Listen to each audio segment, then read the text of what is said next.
This is New York Comic Con 2016, and I'm here with Comics Verse.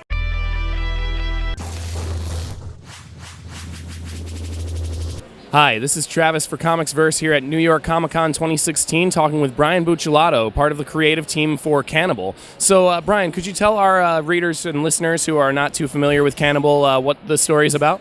Sure, it takes place in a small Everglades town in Florida, and the premise is there's this virus that causes this disease that makes you thirst for human flesh. So it's like an addiction where you sort of have this overwhelming need to eat humans, and at some point you give into it and you eat a human being and feel really bad about it.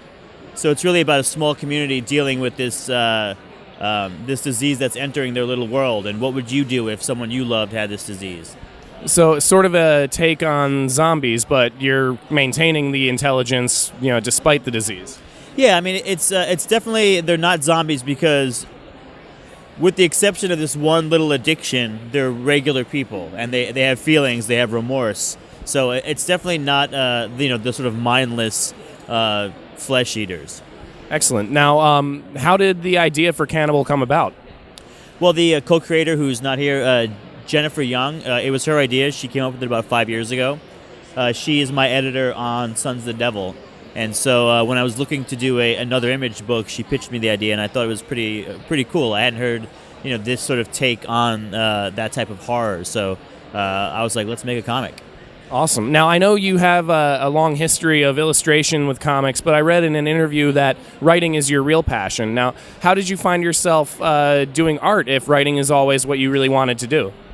Well, writing wasn't what I always wanted to do. I think I learned that. I went to school in Manhattan at Art and Design High School, and I was pretty good, but I was never as good as I wanted to be, and I felt like there were actual limitations to my ability to see the world and interpret it with my hand, and it was very frustrating for me. And at a certain point I started writing, and I realized that there were no limitations. The same things that held me back in art sort of were not boundaries for writing, and so my passion sort of switched in my early 20s from art to writing. Now, are there any ideas that you haven't yet developed, dream projects that you want to work on in the future?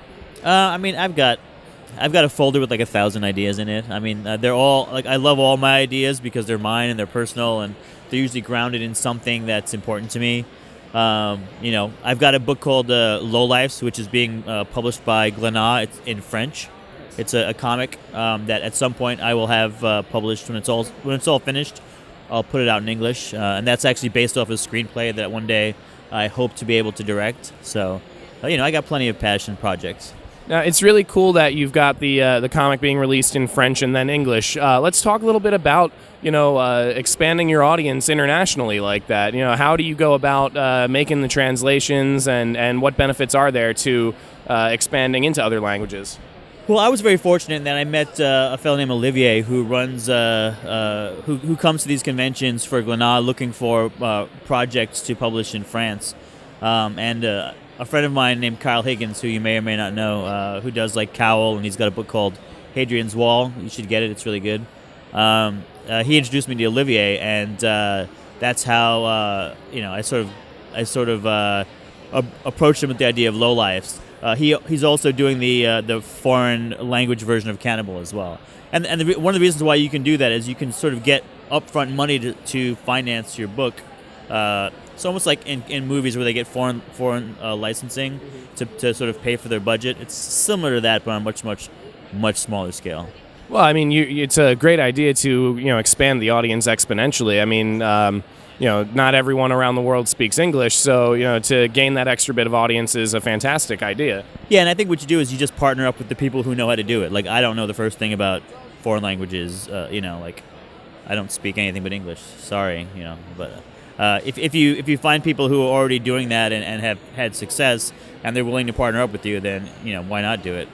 Absolutely. Now, can you give us any teasers for anything coming up in Cannibal or any of your other works? Let's see.